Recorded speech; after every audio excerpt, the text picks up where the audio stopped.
سلامونه او نیکې هیلې دوستانو، الله دې وکړي چې روغ جوړ او خوشحاله به یاست.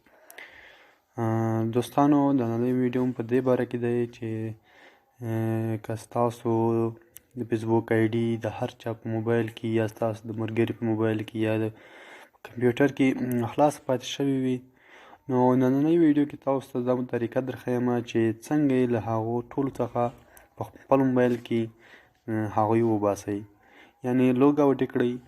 نو دوستانو، دغه طریقه به تاسو ته زه په دې ویډیو کې مکمله در وښیم. ویډیو مه سکپ کوئ، ویډیو تر اخره سره وګورئ. راځئ ویډیو شروع کړو. تر ویډیو د شروع کېدو دمخه مو ملګرو که زموږ چینل نه یې سبسکرایب کړی، نو چې دا اوس فلحال تاسو کومه ویډیو ګورئ د دې ویډیو لاندې د سبسکرایب بټن در سره کلیک کړئ او بیا ورسره په خوا کې د بیل آیکن راځي، د ګونګړۍ نشان په دې باندې کلیک سره وکړئ او بیا پاس په آل باندې کلیک وکړئ چې زموږ هره نوې اپډیټ ویډیو تر تاسو پورې زر در ورسیږي او ویډیو هم ضرور در سره لایک کړئ. ویډیو شروع کوو. دوستانو، تاسو به راشئ، خپله هغه آی ډي به په خپل فیسبوک کې لوګ ان کړئ. کوم آی ډي چې تاسو بل چا په موبایل کې پاتې شوی وي، خپل آی ډي به دلته په خپل فیسبوک کې لوګ ان کړئ.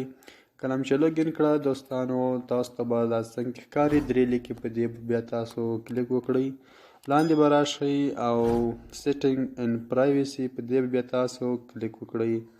نو دلته بیا تاسو ته ملګرو لومړی اپشن راسي سیټینګز، په دې به بیا تاسو کلیک وکړئ. نو سرچینګ روان دی، تاسو ته به بیا لاندې او دوه اپشن راشي، هغه کې ستاسو ټول موبایلونه ښیي چې په دې موبایل کې ستاسو آی ډي فعاله ده. نو تاسو یې په خپله خوښه له هغه موبایل څخه لوګ آوټ کولی شئ. نو ملګرو، کله چې په سیټینګز باندې کلیک وکړ نو تاسو به بیا لاندې راسئ په سکیورټي اند لاګ ان، په دې به بیا تاسو کلیک وکړئ. صبر چې تاسو ته دغه تصویر ښکاره شي، بیا به تاسو ته ویډیو دغه دی دوستانو، سکیورټي اند لاګ ان، په دې به بیا تاسو کلیک وکړئ. کله چې په دې باندې دوستانو کلیک وکړو نو تاسو ته به دلته راشي ویر یو آر لاګینګ ان، ستاسو هغه چېرته فعال ده. نو تاسو به دلته لیدلی شئ چې سی آل، په دې بیا تاسو کلیک وکړئ. دلته به ستاسو هغه ټول موبایلونه راشي چې ستاسو آی ډي په کوم موبایل کې فعال ده.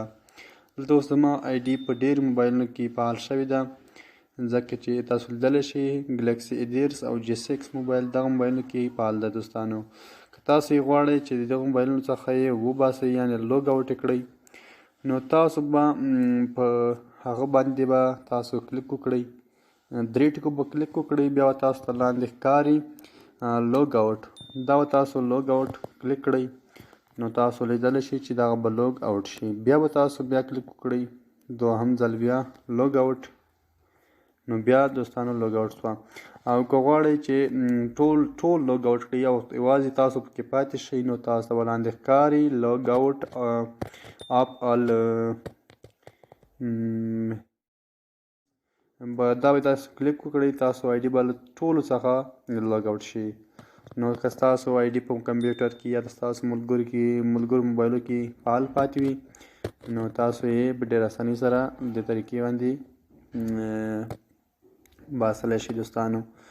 نو دوستانو، هیله لرم چې دغه ویډیو به تاسو خوښه شوې وي. که خوښ شوې وي نو ملګرو دا ویډیو در سره ضرور لایک کړئ، او که تاسو کومه ضروري پوښتنه لرئ چې موږ ته په لاندې کمنټ کې ویلی شئ. نو تر بلې ویډیو پورې د الله په امان.